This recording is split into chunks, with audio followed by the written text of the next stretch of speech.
Been following you on Instagram for many years. So. Okay, Okay. I want to welcome Cheryl Gleason. Thank you for coming. Absolutely. So I'm going to do a short introduction for those of you who don't know me. So my name is Cheryl Gleason. I live in West Sacramento. I am the director and art curator for the MAC, the Mill Station Art and Culture Center in Rancho Cordova. We have a two-story gallery where we have an exhibit right now called the Honeycomb Project, which you should definitely come see because it is phenomenal. It's a traveling exhibit done by local artists and it is amazing, absolutely amazing. It's really how community and the thought of us as solo artists and how we come together to create this hive. The metaphor is just magical, and especially when you see it on the walls. In addition to that, I am the president and membership coordinator for Rancho Cordova Arts. We have 328 members. Yeah, we're a pretty big organization. We started out 8 years ago, well, a little before then, but we weren't a nonprofit. We're a nonprofit for 8 years. We have our membership show at the MAC. We consider the MAC our home, but they're two separate nonprofits. It gets kind of confusing because I live in both of those spaces, so they kind of all meld into one in people's minds. Even people that have been and know the difference for the last 8 years. I'm also a working artist, although I don't have as much time to work because I'm not yet retired, but that time is coming soon. And then I'm gonna back down to a little halftime so I can, I was actually running a little bit late and I just got a new lens for my camera yesterday. And I thought I need to go catch my ospreys before I go over there. So I did, sorry. I wanted to be here and set up before your meeting started, so I apologize. Has anybody ever done oil and cold wax before or know anything about it? Okay, so let's start with the basics. Remember the paste that you had in second, third, fourth grade, and it had that stick in it, about that consistency, kids used to eat it? Yeah. Okay. So that's kind of the consistency of cold wax. Okay, and what cold wax is, so encaustic is hot wax, you heat it, you add pigment to beeswax and Damar varnish, you heat it, you apply it hot, and then you fuse levels together. Cold wax is the same thing without heat. So you take cold wax, which I prefer, there are several different kinds, but I prefer the Gamblin. I like Gamblin products, they're clean. They have a great customer service. If there's anything you want to know about a product, you can ask them a question, they'll get right back to you. And they have lots of spec sheets online. So it comes in a can and about that consistency, a little bit softer here in Sacramento, unless it's wintertime, because it is wax. If you leave this in your car, it will pour out like liquid because it's beeswax. It does have a little turpentine in it, but then to make a cold wax medium, you add something called Galca gel. What Galca gel is a combination of turpentine with resin. That same kind of resin and it comes in a tube and it's liquid. So you mix 3 parts of beeswax, cold wax. There's Dorland's, there's a really expensive one out of England. And then you mix Galca gel. So 3 to 1. Cold wax will eventually harden, but when you put the Galca gel in there, how many of you are oil painters and know what it's like to watch paint dry for weeks, right? This speeds that up 5 times. So I can put layers on in 2 hours without it smearing, immensely. It's tacky. The other thing it does is it makes a nice sort of thickness. And the thing I don't like, I started right out when I went to UC Davis. I started right out with oils. I was never an acrylic watercolor. I don't understand it. It's mind boggling to me. I don't know why people suffer through it. But what I like about the cold wax is everything dries matte. How many things do you have in your house that catch glare, catch shine, and it's only visible to its really perfection in that one spot when you're looking at it if the sun isn't shining, right? That's one of the things I love. I love the drying time. Oh my God, I can do 3 or 4 things. I'm a little bit of a, well, my friend Joe calls it MAP, multiple artist personality. And so I've got different things going at all times. With cold wax, because it is wax, you can paint, you can use paintbrushes. I like to use silicone shapers. And these are, they look like paintbrushes, but they're not. So when I switched from being a realistic painter to an abstract painter, it was very difficult for me because I learned how to manipulate using a paintbrush. And so every time I'd try to paint looser, there was something in me that kept going and blending. And I'd be like, this is ridiculous. And I wasn't, mixed media was not something you learned at Davis. That just, it wasn't a big thing back in the early 90s. What did you call those? They call them color shapers. Yeah, silicone color shapers. And acrylic, they work good for just about anything, but they're perfect for cold wax. So what I've done is I've got my cold wax 3-to-1 mixture that I keep on. Now, once you mix this up, you want to mix up only enough that's going to last you 3-4 days. I finally found a container, which is my old pomade hair stuff, that seals it pretty well, and it'll actually keep it for a week. But once you introduce that Galca gel in there, it'll start getting harder faster, right?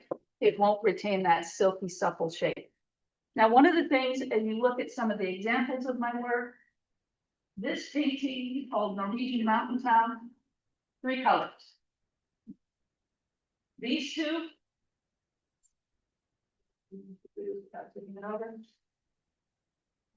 Three colors. So one of the things that I learned very quickly at Davis from my mentor, David Hollowell, was you don't need a bunch of pre-mixed paint in tubes to get a color you want. You need to learn as an artist to mix those colors on your own and know how those work. The more colors you have that come straight out of a tube, the more disjointed your painting looks because you don't have harmony in terms of color. The ratio that you want when you mix your medium, I use a 50-50. Yellow ochre used to be my least favorite color in the world. Now it's one of my favorites. So I'm going to use yellow ochre. I'm going to use Indian red, very, very opaque color, very rich color.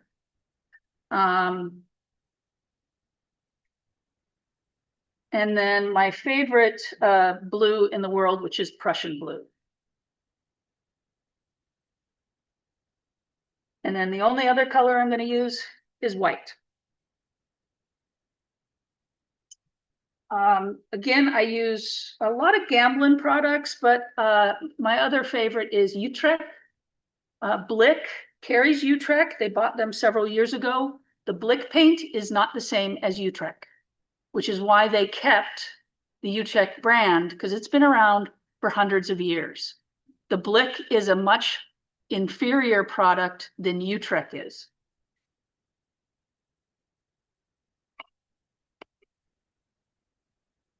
And I go through a lot of white because I don't use much black. So I just buy it in the can. So all you have to do, once you have your little mixture, is you're just going to mix the cold wax with the paint. Oh, you know what I forgot? Do this every time. Can somebody get me a couple paper towels out of the bathroom? I'll do. Thank you. I don't know why that never makes my list. Probably because I was obsessed about my new camera lens, What did you get? a 100 to 500 RF Canon. Yeah. Seems like. I'm a nature photographer, so birds especially. So I was out looking at my ospreys today. Where are you? They're in West Sac. They've been nesting there in this one spot for years. And now I finally have a lens that can reach them. That out on the yellow house. No, it's actually at the end of the deep water channel in this very obscure place that they have found on an old crane, and they've built a nest. This year they built a secondary nest for their kids that came back with them. And they are just, they're awesome. Okay, so one of the things about my process of painting. Oh, you're my hero. Because I didn't wear the appropriate shorts to smear it all over myself. One of the things I do, I took a class from this wonderful, amazing artist in Hamilton, Montana that has classes online. Her name is Pamela Coe. Amazing artist. She was a teacher, college teacher, did all kinds of things, but I learned the process of letting go and playing. And so the first thing that I do with any canvas, I don't sketch anything. I'm an intuitive artist. The first thing I do this. Just play. So, you know, so this is a Stabilo 846, which is probably my favorite pencil. Makes dark lines. Got to bring the pencil sharpener, but that's all right because I've got a couple colors. I like the black wing. I'm working with a canvas that I don't normally work with, so this will be interesting. Because in my haste to leave the house to get here on time and also capture my birds, I left my pre-gessoed canvas at home and had to stop off at a place that I absolutely hate, which is Hobby Lobby. I'm sure I will pay penance to that. So this is how I start. Now this is not going to be I've taken out that this has to be perfect, that there can't be any mistakes, right? My first application of putting anything, and every single one of my paintings start out exactly the same way. They may end up incredibly completely different, but this is how they start out. I just want to get paint on canvas. Okay, so sometimes I'll take this, which is actually comes in a set, and they're actually bowl scrapers, but it's a silicone scraper. And so I'm going to take a little of that. I'm just gonna, oh yeah, this is very thick. This textured canvas. I usually work on, my favorite canvases are Da Vinci canvas. And they are a smooth, extra smooth gessoed surface. So I can actually affix a photograph on it. A paper photograph, and I can frame that really nicely. And so it works really well. It's also the same canvas that we use for our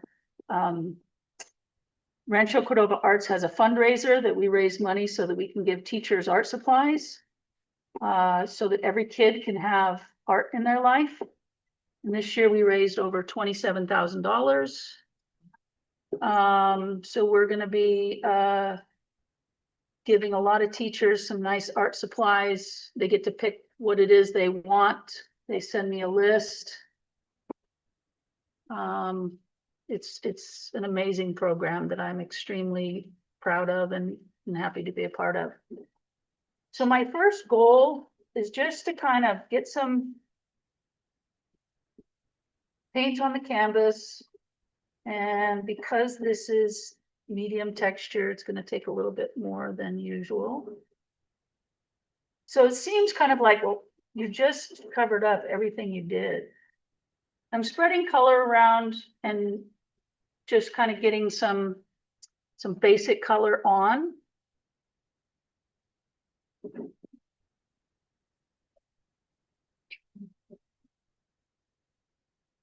So this first stage really is mindless, if you will. But I might see things that I create in this stage that I really like. Because the great thing about oil and cold wax is that layers like collage, like mixed media, you can create some really great layers, especially when you use the cold wax with some of your transparent and semi-transparent colors, almost like you would glazing in acrylic or oil. This is a different India red than I usually use. I have an old Grombacher, which is just absolutely luscious. This one's a little bit more red rather than bricky color. Almost Merlot wine or Cabernet. It's a little too much purple in it. What I would normally. So making shapes, putting on color. I hesitate. I sometimes think when I do these demos, I should have this part done. But then you miss the fun of just how mindless and wonderful this can be. Because how many of you get so uptight about making sure, I mean, watercolorists have to, right? They've got to plot everything out because there's no backing up, or rarely can you back up. But if you're the type that is super angst about everything being plotted out and then you make a mistake, how does that make you feel? You just immediately feel defeat, right? And then you're like, oh man, I suck. And then it goes into this internal conversation. And we as artists are already critical people, right? The way we look at things, the way we look at life and texture and color, we already have that ability. So we don't need to increase that in ourselves. It's already innately there in creative people. So getting rid of that is probably one of the best things that you can do right away. Okay. Now, so this is probably how I would start out with just most any other painting, right? Just get some color on that. Now I'll move to like a little bit more,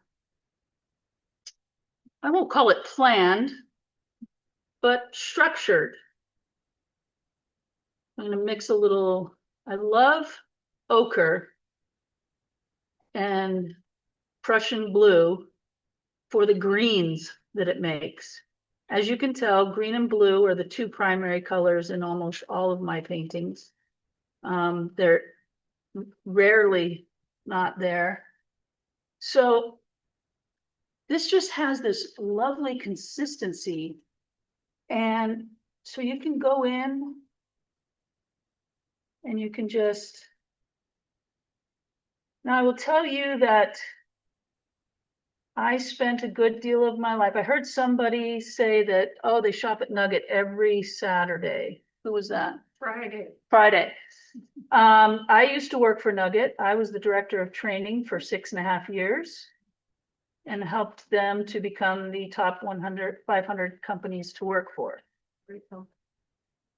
I knew Gene Still. I knew all of the Stills. I worked for them for 11.5 years. I started as a deli clerk. So now I forgot where I was going with that. So I have a lot of weird experience. I graduated from UC Davis with an art degree. However, I also have a bit of an architecture background, because that's how I started out wanting to be a draftsperson. So you see kind of a lot of architectural. And one of the things that I like to sort of portray in a lot of my work is this idea of, you know, when we think of perspective, that's not really that's how we see the world. But because we're humans and we're constant, you know, we're not owls who return our head to see everything, right? we see multiple planes at multiple times at different things, right? Because if I look here, I'm looking at a bird's eye view. If I look out there, it's a 2-point perspective or a 1-point perspective. But we're seeing all of that information coming to us at once. So a lot of my work you will see, such as this. This is called Spokane Falls, where you're kind of looking down almost at a city, but then you see some housing structures and different things that appear to be almost at an elevation view. I love playing with that dynamic. The great thing that I love about abstract art is that it is intriguing because that looks just as great, right? And if you're a true abstract painter, you are actually going to be moving this canvas around several times, flipping it, turning it, and finding different ways around what suits what you're finding in the painting. So as I go through and I work on a piece of art, I do about 2 or 3 passes where I'm starting to work out some things. I like to still see these pieces underneath, right? But the other thing, and this probably won't work because I grabbed a canvas I don't usually do, but this medium is so versatile. So different things like jelly scrapers, different kitchen items. I love taking, and you can create different lines and textures. The medium is almost as powerful subtractive as it is additive. So now I don't want to waste that because those are good little bits, right?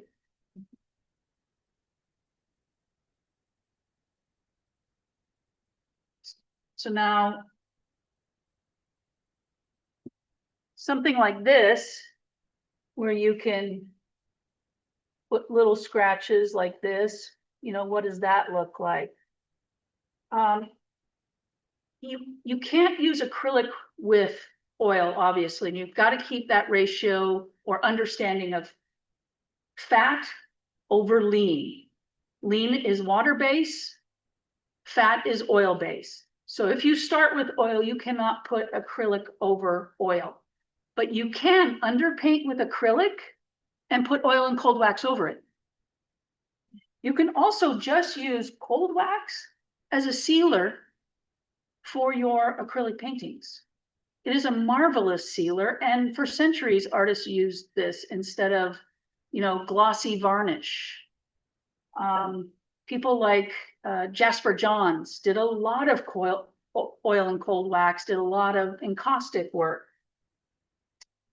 I go through probably one size of Gamsol a year of this. Now, as an oil painter, that seems like, how is that even possible, right? How is that possible? I clean my brushes first with vegetable oil. You can get vegetable oil at the dollar store for $1.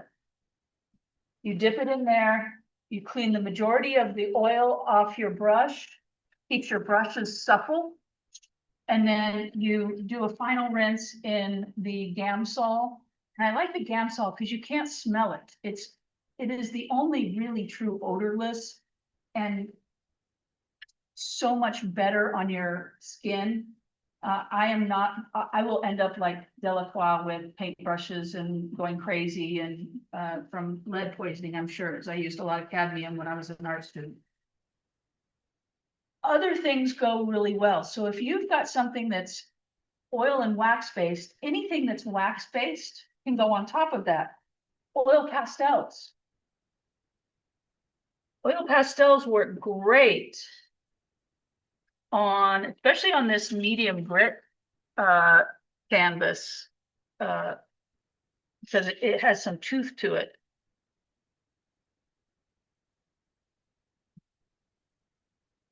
So mark making is kind of the primary first step to almost anything, right? And it doesn't matter, because you know why? It's not watercolor and you can paint over it. I think watercolor artists are kind of superheroes in a way and how they work, but I can never be one of your club members. I just do not understand the process of that. Okay, seems like kind of a big mess. One of the other things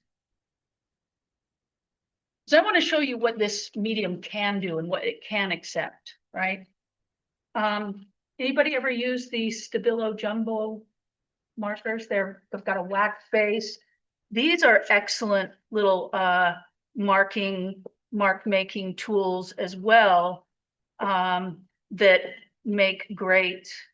I may have to get some of these medium textured panels. Now that I'm doing this, I'm kind of liking it.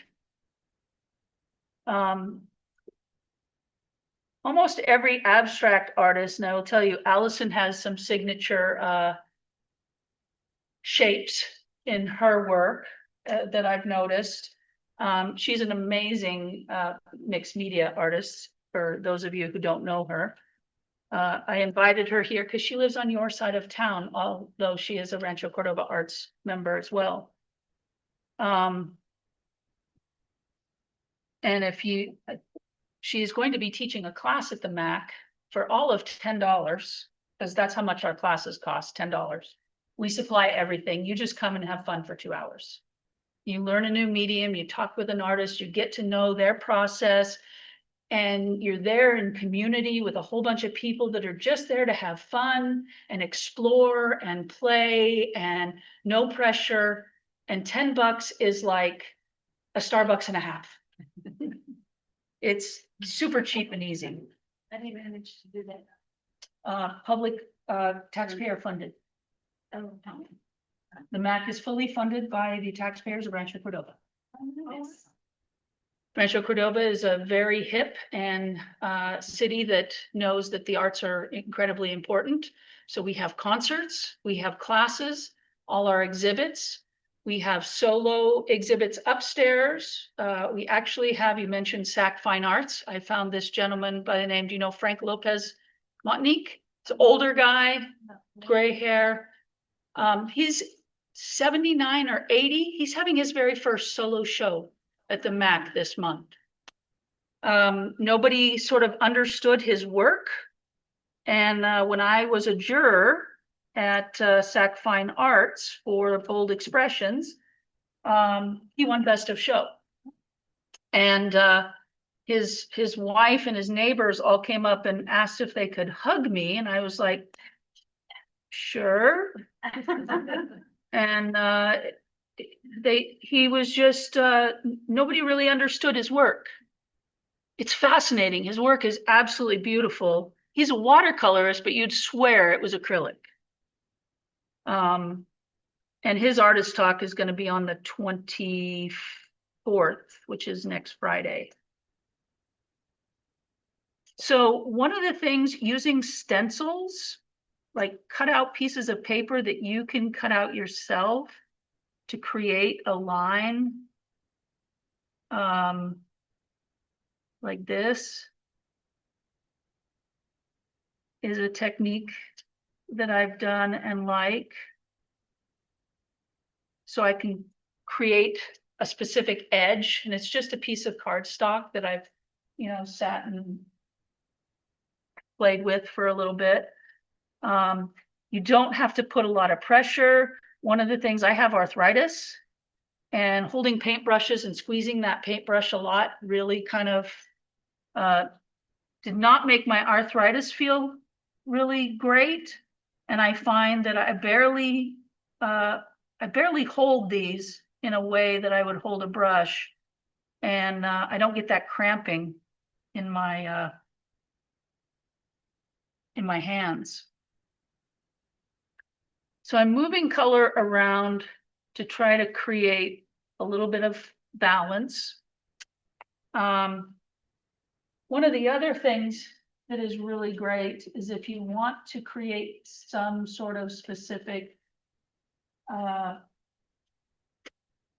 stencils work great. So if I take a little bit of, let's do this with just a little bit of red. Try to get us a little.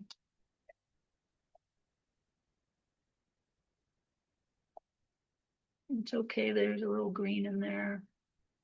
Always do that, my fingers in the pen. I usually come out of my studio and I have some sort of blue all over my face. Look like somebody that's been partially spousal abuse. But my wife does not beat me, so we're good.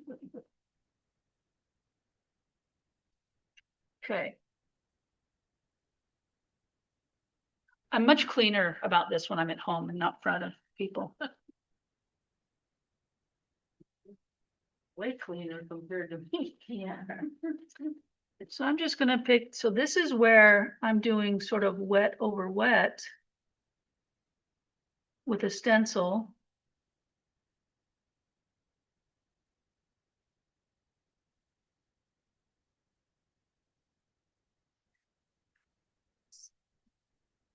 And this is all It- oil paint, correct? That you're using? Yes, all oil. And I you- just, and you I said love It dries out fast. for you? 5 times faster with cold wax. Like you can't go right up to the deadline and Right. be painting the day before. But look at how nicely that comes out using a stencil. So you can create shapes and different things using stencils. The other really awesome thing is it takes other forms of medium. I'm gonna use this. You can use just regular cold wax, or you can use the pre-mixed. I'm gonna take a little bit of just cold wax. And I'm gonna lay it down right here. And I'm just gonna put some cold wax down. Okay.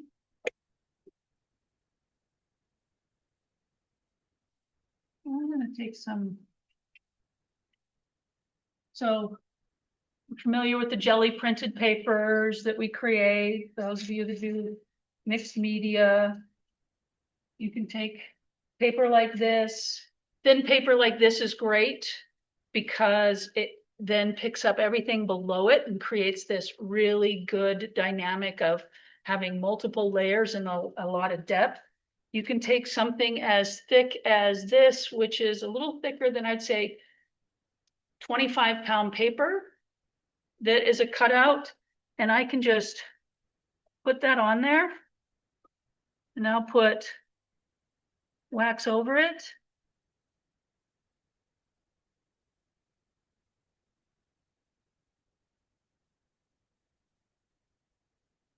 And now when that dries, it is sealed in there. It's like encaustic where you can put layers of paper in between the layers of wax.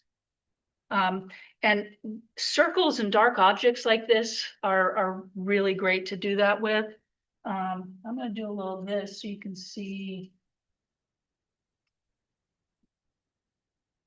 kind of how things show up underneath of it as well. One of the other things that I do a whole lot is a lot of ischemic writing, which is nonsensical. But I'd like to put the start of a word or a the in there. And as soon as people realize they can see one of the words, they spend 4 more times looking at the painting, trying to figure out if they can read it. That's fine. So every now and then I throw in a word that they can read, and they will stand there in front of that painting until they finally just give up and say, what does that say? Absolutely nothing. Seriously? Now this has actual I've got color in it, but that's okay. I'm just gonna put this down, thin coat.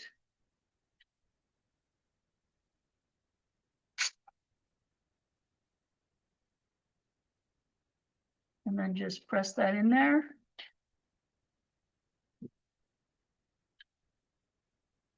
And you can go back over it and kind of take any of the, little bits that you don't want. And then you can come up to the edges or meld that in to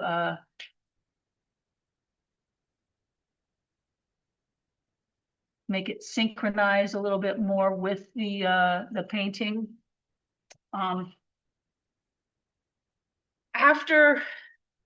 So I want to make sure that you understand that the medium itself is extremely versatile. The other thing, if this were dry, I could go in, there are such things as oil-based Sharpies. And you can, I know, this medium is really like, it's why I love it so much, because it's so versatile. But as completely dry, you can go in and make marks and circles with an oil-based Sharpie, and it's gonna adhere to that oil base and wax, as opposed to a regular Sharpie or a water base. I think with a lot of people, it's, another medium they don't want to get involved in because it's like, oh, it's oil paint. But I do works on panels. I do works on watercolor paper and then mat them. So when you're trying to go, you were talking about a sale towards the end of the year. Is that a Christmas sale event or? It's in October, so it's an anything sale. So images like this are going to sell a lot less expensive, but it's an original work of art than something that is an 11 by 14 that's going to be framed in a, so this makes having some of your supporters be able to go out and buy a frame of their choosing and be able to have works of art by you that are original, that they're not copies, they're not giclées. Oh, this is an acrylic that made it in there. But you can see this is sort of my style. This is oil and cold wax. This is oil and cold wax. This is another board that many people have not heard of, and it's called Multimedia Artboard. It's very rigid. It comes, I think, 3 to a pack. They're about $5 to $6 a piece, but it's impregnated and it's acid-free and it will not warp. But it's thin, so you could, because let's face it, if you're painting on this, you're like, that's not a canvas. It's $5, right? I don't care if I mess it up or if I have to paint over it, or, I feel like I can do what I want. But you can then glue that on to a board or a substrate and nobody knows the difference. I don't prepare this. I don't gesso this. I just paint right on it. It will not warp, and it takes mixed media, acrylic, watercolor. I think there's a specific one for pastels, for pastel people. That's another medium that's a little beyond my comprehension. But I love this. It comes in both black and white and several different sizes. Not everybody sells it, but I think Jerry's Artorama is the only place that I have found other than ordering it directly from them. And like I say, I absolutely love it. Love this stuff.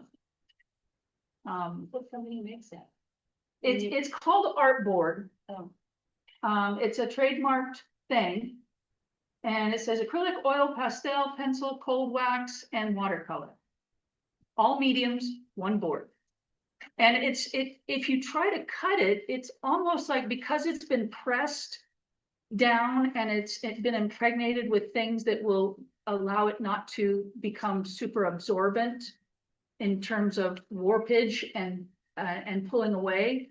It almost cuts like a little 1/8 inch, actually 16th inch piece of balsa wood, or almost like a composite of some sort.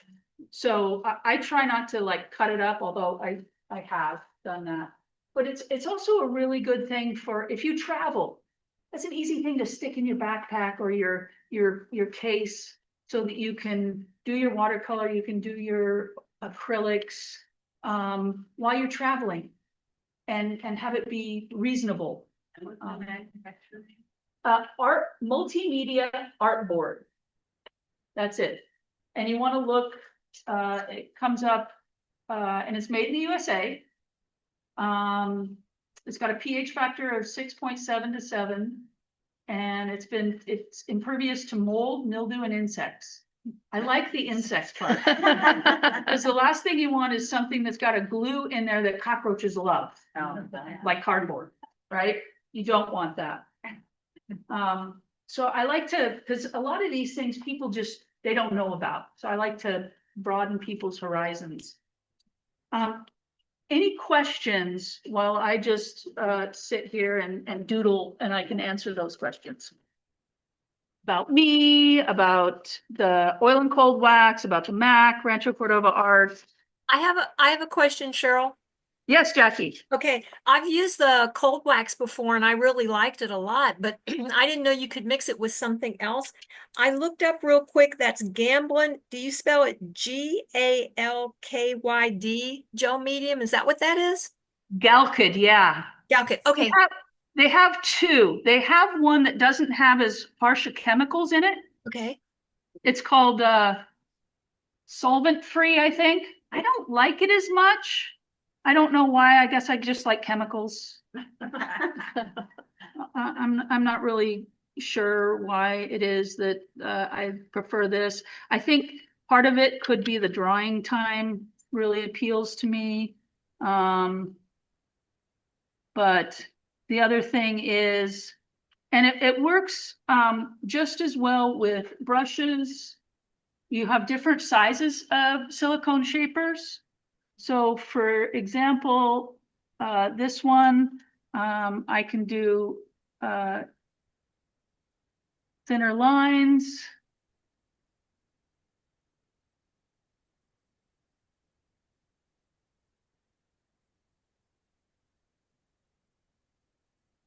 I'm thinking too much. The important thing is not to think too much early on when you're an abstract. You just want to have fun and play.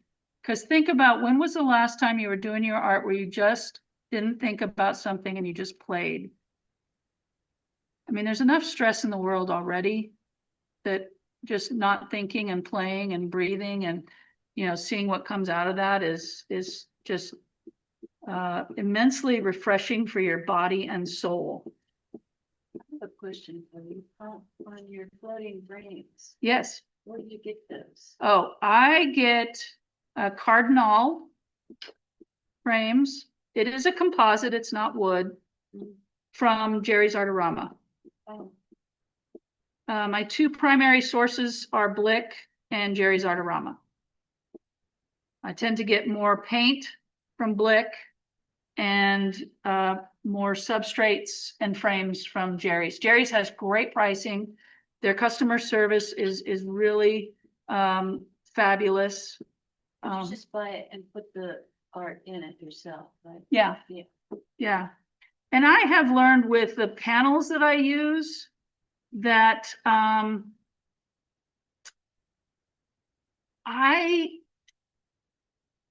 so that with every frame, they send you wire and they send you the screws and they send you the clips.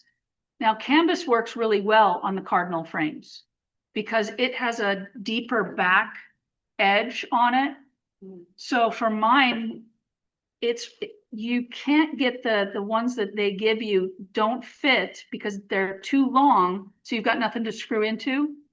So I actually adhere my panels to the frame using a double-sided 3M Right. tape. Mhm. It's gray, and I get the 1/4 inch roll, and boy, that works slick as. Is that the spongy kind? It is the spongy, but it's not the really thick Right. spongy, but it is a little spongy, yes.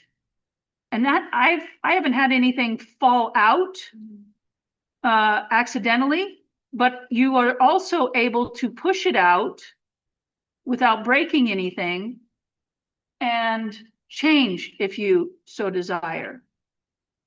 Right, because when you order a floating frame with your artwork in it from somebody else. Now that one was different. I got Yes. that one from my love-hate relationship with Amazon.com.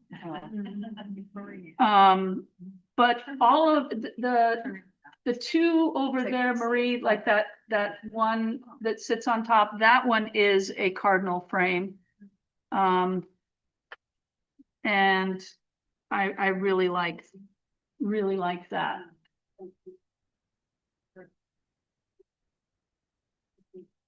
What other questions do you guys have? Do you use any vinyl, the vinyl spray or? That's a great question. So how you finish a oil and cold wax painting is once it's dry, you put a layer of the cold wax medium over the top, just a thin layer. I use my squeegee, and you can feel it like it pulls until you get a layer on, and then it just glides across the panel, and you know you've covered it. You let that dry, bam, done. You can, as a watercolor artist, actually put cold wax on your watercolor as a finished product. It is really a great sealer for a lot of different things.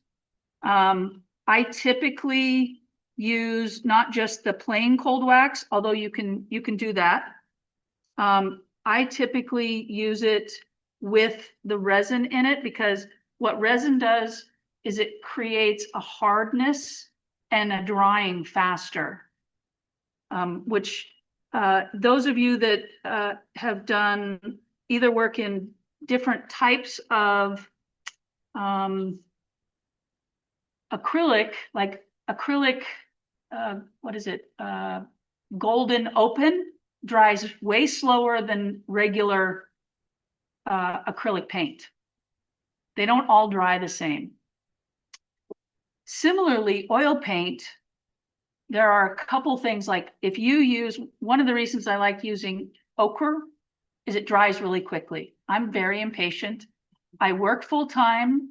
I run a nonprofit organization. I'm a commissioner for the city of West Sacramento, and I want to be able to paint as well and go out and shoot birds with my camera. So I don't like to be sitting around watching paint dry. I don't have time.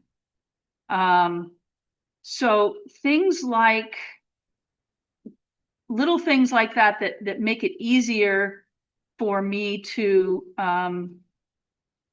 get stuff done quicker. Because people ask me, with your busy schedule, how is it that you can be as prolific as you are? Like I'm ahead right now for Open Studios for the first time in years. So if anybody wants to come see a new body of work, Open Studios at the MAC, we have 17 artists. Yeah, it's a ton of fun. And we do a preview party the night before with a concert, and it's a Motown group, and they are fabulous. They're called the FBI Band. We have a food truck. All the artists are there to talk about their work, and we have a real wide breadth of mediums in our artists. This will be the first year that Mr. Peterson will not be at the MAC. He's taken a year off. I think this is a first for him since he started painting. And when is that? That is September. So we're weekend 2. That is September 7, 18, 19, and 20. So the 18th, we're open from 6 to 9 p.m. And then regular hours 10 to 5 on Saturday and Sunday, and lots of free parking. That's another bonus of coming to the MAC, is lots of free parking. Other questions? For the Rancho, Cordova Arts and the MAC, I guess. Do you need to be a Rancho Cordova resident? No. Do you need to be a resident of Rockland? No. So everybody wants to know, you know, I want to be a member of the MAC. The MAC does not have membership. And the reason it does not have membership is it is paid for by taxpayer dollars. How can we charge people when they've already given their taxes? They voted on it twice and it passed both times. We're about to open probably, if this other project goes through, another gallery in Rancho Cordova, which will be about 2,000 square feet. So Rancho is booming in the arts right now. And it's a great place. So our fees are $30 a year. For the Rancho Arts? Cordova Arts. Oh, You get into the members show. All of our shows are juried. We started out with having art at City Hall. And we are on our 56th show, I think, this fall, 56th or 57th. And that's how the arts got started. And then 8 years ago, they opened the MAC. If you've never been to the MAC, it's a historic building. It's built in 1911. It's got a lot of history. It's really a fabulous place. I am biased, but I've been around and seen other things, and people walk in and go, "Am I in Rancho?" Because everybody's got that perception of what they think and they've heard Rancho is. And as a person who does not live there, but has worked there since 2009 in the city of Rancho, gone through leadership, worked with 3 different companies in Rancho. If I didn't live in West Sacramento, I would live in Rancho Cordova. As a member, MAC, I thought it was like before 2005. You were, no, because the MAC didn't start till we opened the doors officially February 28th of 2018. Wow. I know because I am the only person that's ever worked there. Huh, Now, you may have gone to City Hall shows. now, except that little train station.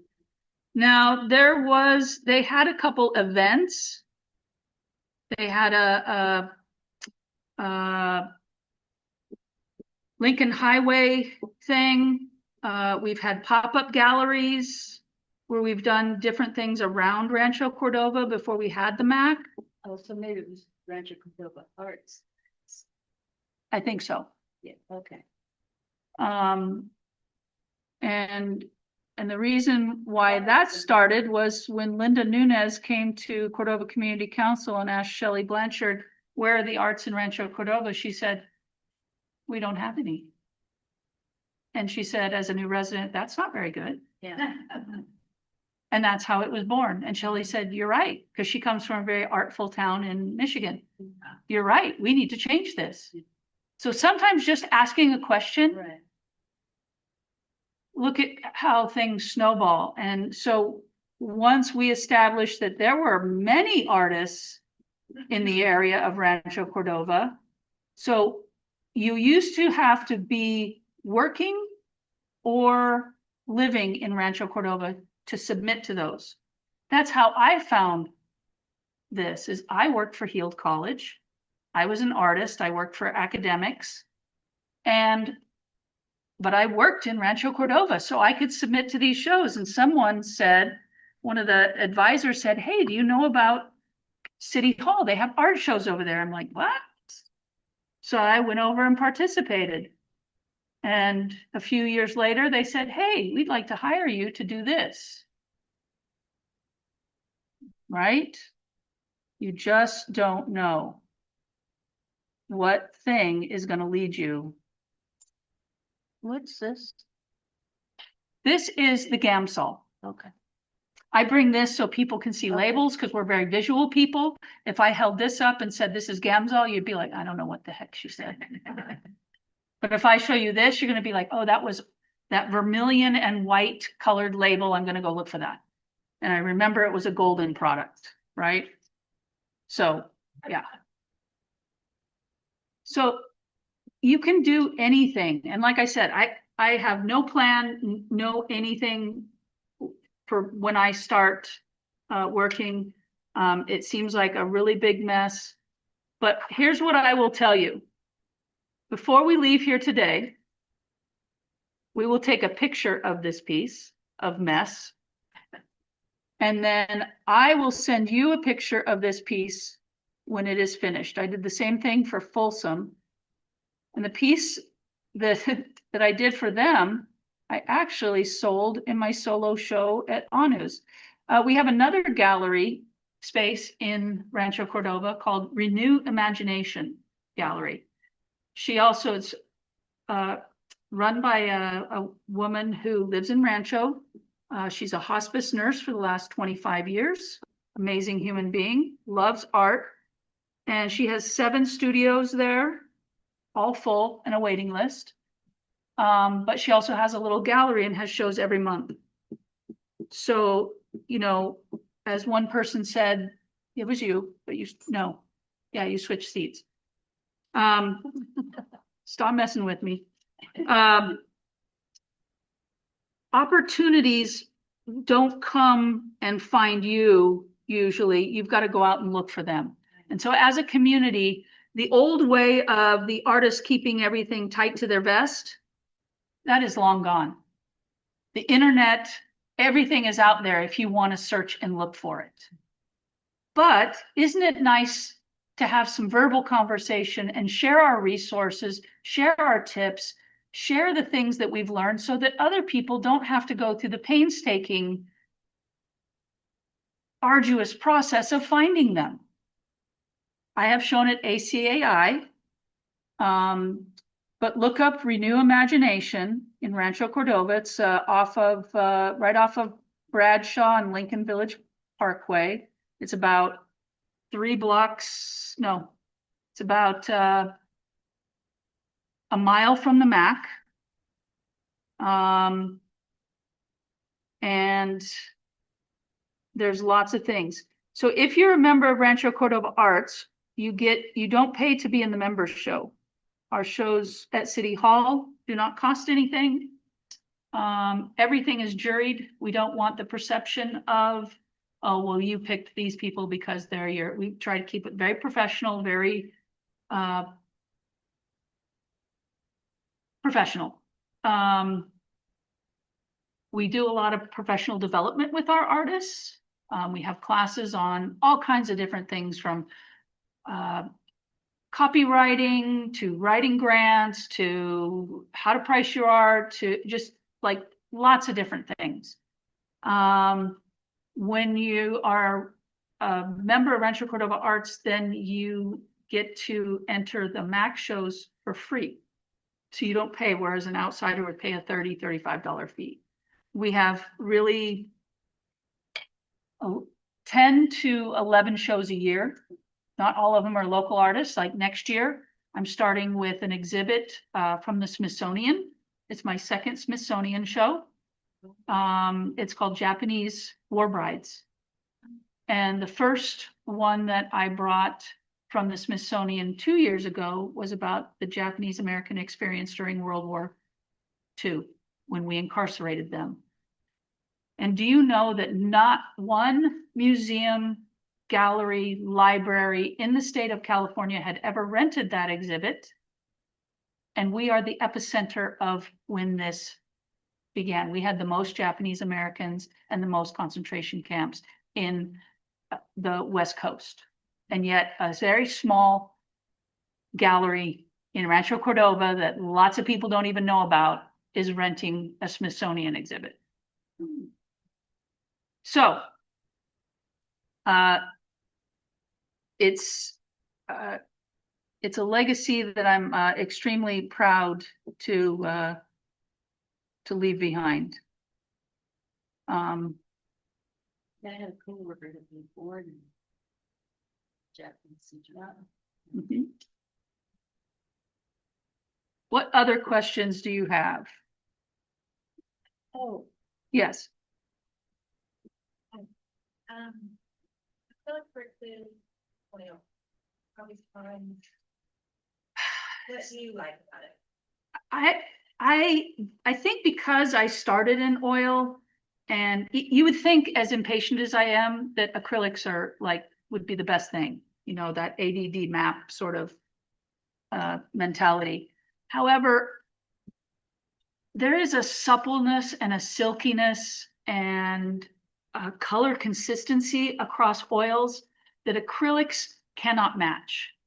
If I buy a Prussian blue in one brand versus another in oil, I'm going to get pretty close to the color match. Now, the quality may be different, but the color match is going to be right there.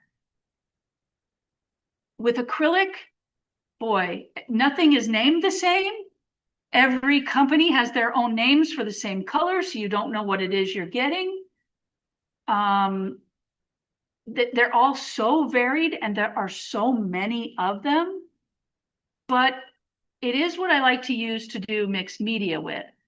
And I've been doing a little bit more like similar style of my with the acrylic. So this is an acrylic, and it's called Seeds of Summer.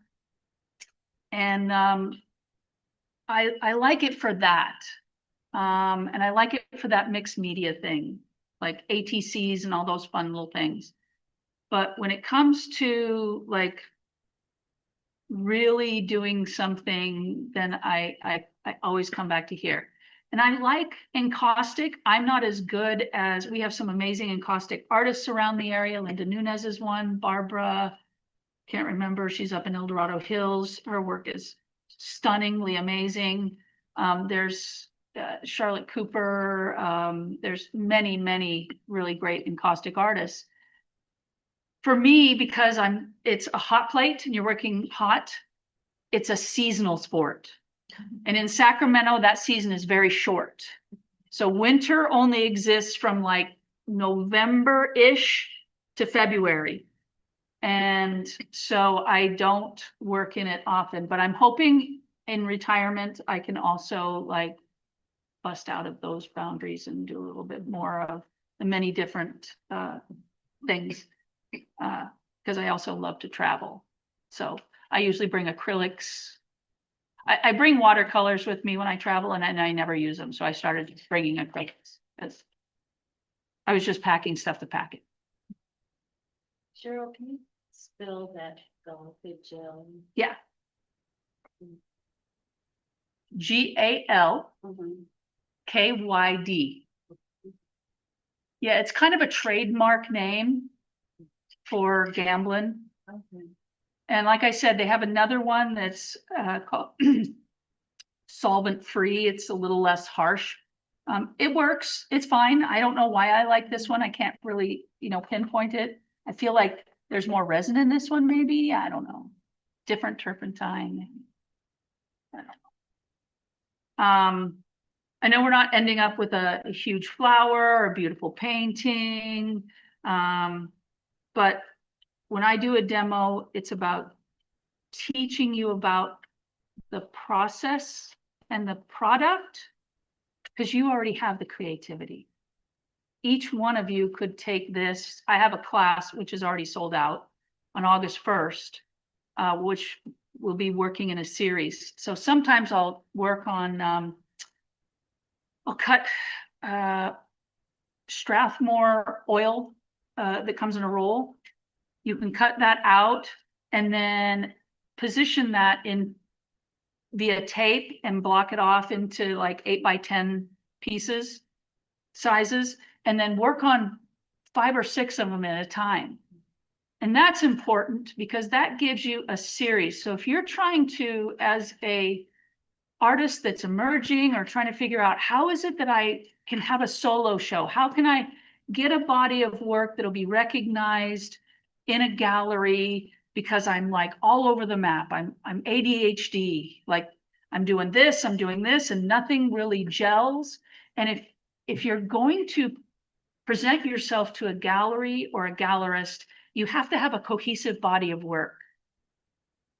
And that is probably the most important thing, and many things, not just, you know, I have 5. For example, if you were to have a solo show at the Mac upstairs, you'd have to have between, depending on the sizes of your pieces, between 20 and 40 pieces. That's a lot when you consider 20 to 40 pieces that are thematically threaded together under a single title that all gel with that. And you have to be able to give an artist talk to talk about your work. When I was listening to your meeting, one of the things was that you don't have to be there to, you have to volunteer 2 hours, but you don't have to be there to talk to people. We do something called Winterfest, and it starts on Black Friday, and it's 2 weekends. If you're not there, your work's not going to sell. If you cannot talk about your work, it's not going to sell. I have spent 8 years watching artists, listening to artists, trying to figure out my own. I can sell your work or anybody else's just fine.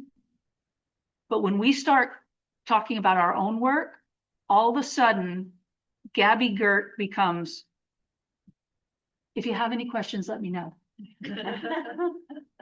Right? How many have you, when you've gone someplace, you've encountered that, what does that do for you as a prospective buyer?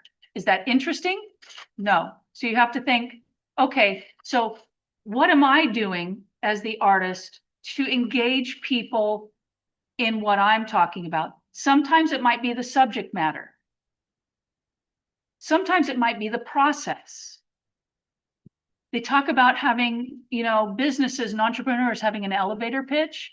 Well, you don't want to have the same thing that every single, you know, it's your spiel, but something that is a grab, a couple lines where you can grab them that's sort of open-ended, that makes them beg to ask you the questions so that you can start to have dialogue.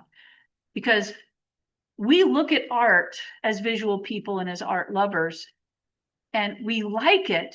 But if you told me the story behind it or a story relating to it, now I'm emotionally attached either to you or to the piece. Now my interest just increased 50% to buy that piece of art.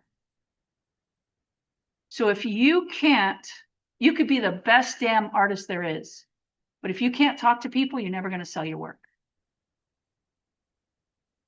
in the way that you want to or would like to. Because I tell you, it's probably less about the money for most all of us and about somebody who appreciates what it is we do and what it is we're sharing, our vision of whatever that is. So I do a lot of traveling. I like to travel. I don't travel as much. So this is called Norwegian Mountain Town for a reason. So albeit abstract, this is an area when I did a cruise up the fjords. First of all, if you've ever been to Norway, there are waterfalls everywhere, right? Waterfalls every 15 feet on a boat. You're just like waterfall, waterfall, water. Like if you had a clicker, it would be interesting to see how many waterfalls you passed just getting from one town to the next. So a lot of this has actual meaning. So when you look at it, you look at color, you look at shape.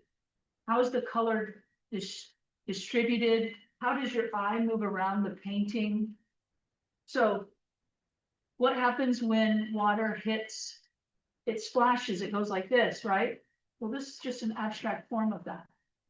Waterfall. What are these? Yes.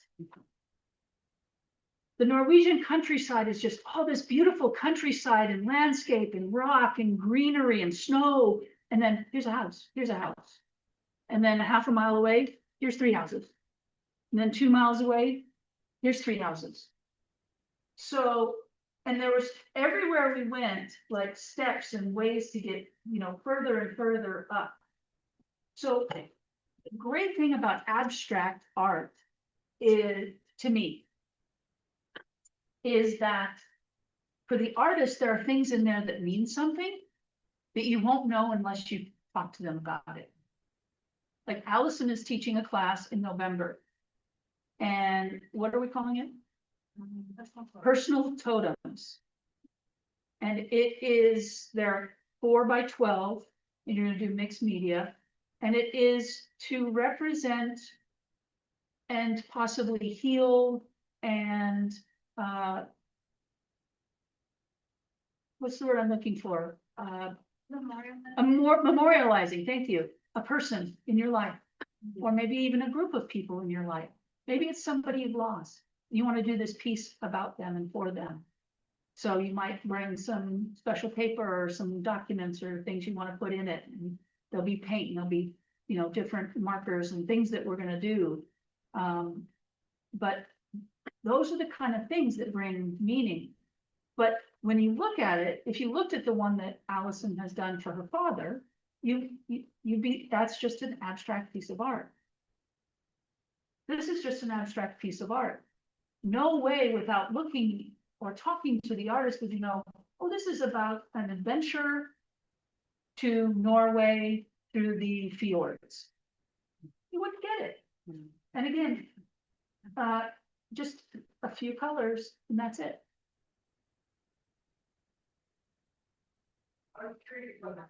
So I really love that.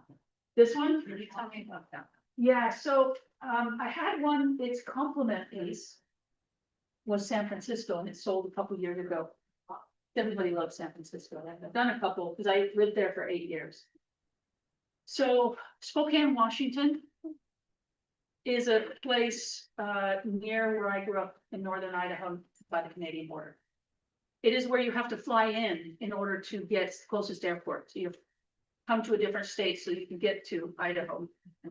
Well, the Spokane River is gorgeous. I mean, and it's the massive amount of volume that goes through the Spokane River is just incredible to watch and hear and listen. So when I saw this starting to take shape, as I was working through, I'm like, oh, this is kind of a city. This is, and then there'll be something that sort of reminds me, and I'll look at this, because think about it. We go out and we take walks, we go on vacations, we have, we meet somebody someplace. As visual people, we take in all this information, texture, color, feelings, shapes. And we don't, it stores with us the things that really like, oh, but we move on, right? But it's stored there. This process allows me, so that mess that you see there probably won't come out to be this, but it could come out to be something like this. It could come out to be something like this. How many times have we flown into the Sacramento area, coming home from somewhere and seen that gorgeous farm landscape with patches of things, right? That bird's eye view is just this color palette that is just so vast. So when I look at things like this, it's like roadways, water. When I started doing this, I'm like, oh my God, what is that reminding me of? And all of a sudden it hit me. I'm like, this is like downtown where Nordstrom's and the Bon Marché and the beautiful Spokane Park is. And yet all of these trees and plants, but in this inner city, and going right through the middle of it is this immense waterfall and river that is just bustling with energy. So that's how this became Spokane. Washington, Spokane Falls specifically. But it's just me creating shape and interest, and some things mean something, some things don't. It doesn't have to be, but they're all things that I've seen from places I've been. I did probably the biggest, and I think I only have one picture left. When I went to Iceland really provoked a lot of stuff.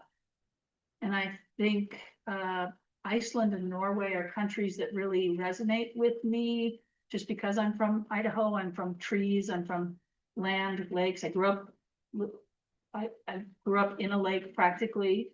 You know, when I was a kid, my sister got thrown in the lake, and that's how she learned to swim. So she thought, now that I'm 14 and you're only 5, or you're only 1, at 19, I'm going to teach you how to swim, how I did.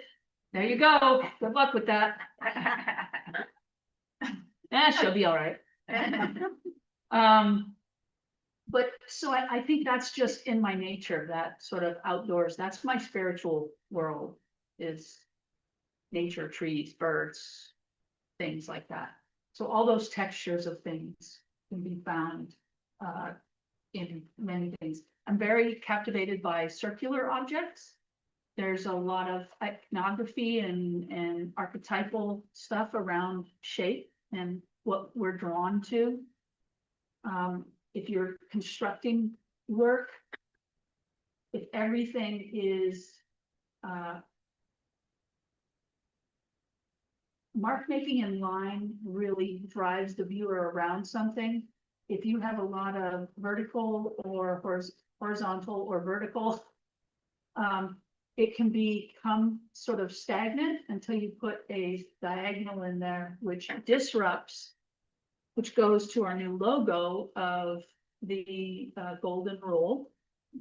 We just redid our logo this year, and I absolutely love it because it's not just for painters. It's for printmakers, it's for photographers, it's for every kind of artist. It's the golden rule, right? So, and we like to be all encompassing. I've had jurors where they didn't think photographers were artists. Guess what? They never got to jury again. Because, you know, I have my own feelings about what is true photography and what is digital arts, but that's a whole different conversation. Kind of like the old high art versus low art, craft versus fine art, right? We could talk for days. So, and I love talking about art. Your story start before you sit down and start painting, in the middle of painting, or after you're done? 3/4 of the way, I would say. 3/4 of the way. Yeah. Okay, I'm just curious because Like I'll work on this and I'll turn it this way, and then I'll work on it and I'll turn it this way, and I'll turn it, and things will start to, and I'll start, I'm looking at it kind of as a whole, like, do I have color balance or whatnot? And then I'm like, okay, what's intriguing? What do I like? What do I don't like? You know, I really kind of like this, but this is really boring over here, or this needs something. And then I start worrying more about shape and objects and adding places of interest. And inevitably something comes out that I'm like, I would say 97% of the time, oh my God, that's blah, blah. That reminds me of blah, blah. I have, you can follow me on Instagram at Gleason Gallery. Who here has the last name Gleason? We could be real. There aren't that many Gleasons. it would be my husband. Yeah. He's a welcome home. Okay, so my dad was born in Minnesota, very small town. I'm Scottish, that part. His dad was actually in that. Yeah, see, we could be cousins, he and I, and it's not that popular a name, even though it's sort of common, right? So what was that, your Instagram again? Gleason Gallery. Yeah. And I also have Facebook, it's Gleason Gallery. I also have a Cheryl Gleason Facebook. I don't do TikTok. But yeah. Any other questions? I hope, did you learn something, like something, get something out of today worth your butt going numb on a chair? Yes. Good, good. Then we have hit the mark, and feel free. I didn't stock a whole bunch of cards, but I have a few cards. I have both my card and Rancho Cordova Arts card. And I appreciate you guys coming out. It's a great place to be on a hot day, is to be in an air-conditioned building, so. Yeah. Wait, so you're still thinking what you're doing there? Mm-hmm. When you get to a point that it's coming to light what you want to do, and you're looking at it and you say, okay, I want to go in this direction. I liked that, I really like that. But in order to go where I want to go, I might have to get rid of that whole thing in life. How am I going to incorporate that? So that's where taking like newsprint or something and cutting out, or I use a little smaller mat, and I look through a mat, I've made a 4-inch mat, and I kind of look at things in pieces, because it's hard to look at this whole thing and not take it all in, right? So when I look at things, and that's called the clarifying process. So when you get to a space where you feel like, okay, I'm at a point now where I need to start making actual decisions. This is maybe too light blue. This color scheme is all, I need more lights. How is my color going with this in terms of high key, low key, or high key, mid key, and low key? Low key being darks, mid key being your mediums, 5 on the grayscale, and then high key being white. Because those transitions in color will also take the viewer around and create interest. Shape, what shapes are interesting? And that's going to be your choice, right? Now, you may think something on here is really the cat's meow, and I think, oh, I hate that, right? But that's what we do all day long as artists. And then somebody will come and go, oh my God, I really love this. And you're like, why do they like that? So that's the perfect time to say, please explain why you like that, because that information is critical for you to sort of now think about why you don't like it. And maybe you don't like it is because you don't have words to describe why you don't like it. And maybe they're liking it and giving you the example of why it works and how it works changes your mind.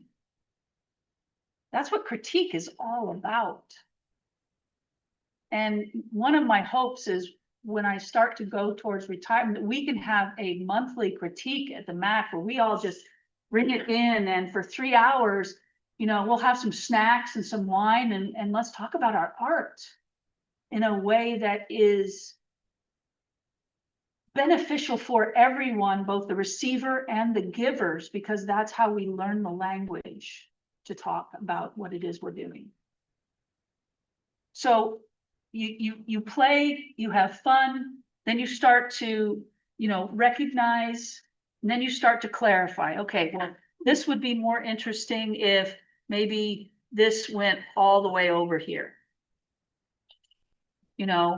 and this would be much more interesting if something dissected here. And this is the other reason why I love like oil and cold wax, because I can just make marks. Now I've already changed like the way this looks in my head. Like just making a couple little marks has changed how I'm seeing the dynamic of this go.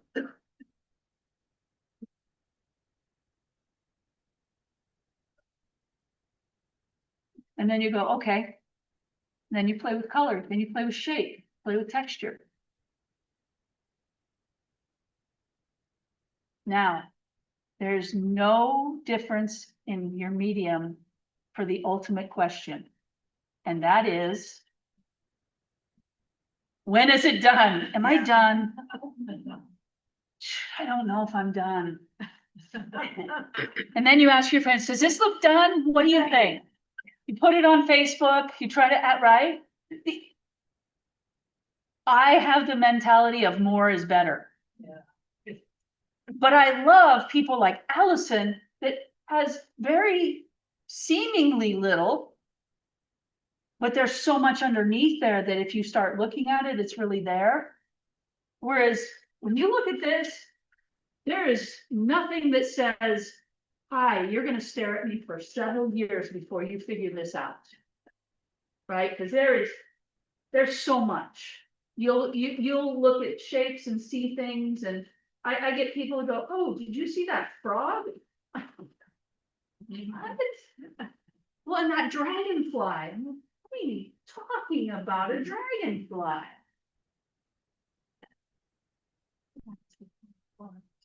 When I first looked at that, and I think one of the reasons why I like it so much, that part, this part that comes around and then like the part of that river, looks like a horse.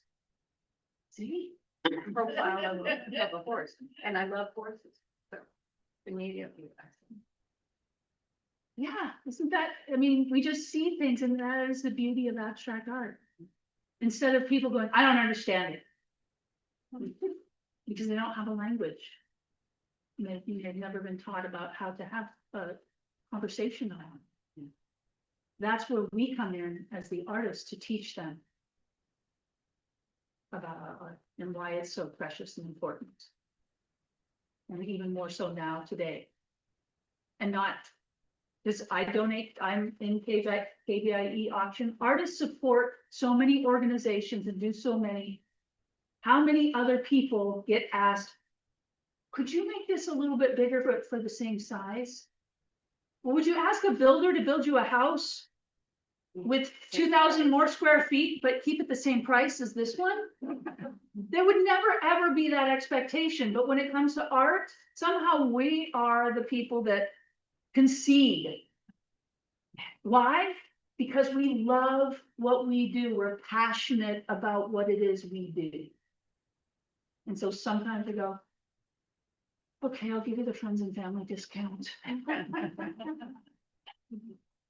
You guys have been great. Excellent questions. Yeah, I'm gonna take a picture. Yes. I'm gonna take a picture, and then I'm gonna send this when I finish it. I'm gonna send it to Linda. And then she can post it in the newsletter. Here's the before. And here's the finished product. Wonderful. Because you'll be like, really? And I can show you the one I did for Folsom. I think I can pull up the before and after. Linda, I'm gonna stop recording now. Cheryl, thank you so very much. You've been very entertaining, and I like the snacks and wine idea particularly.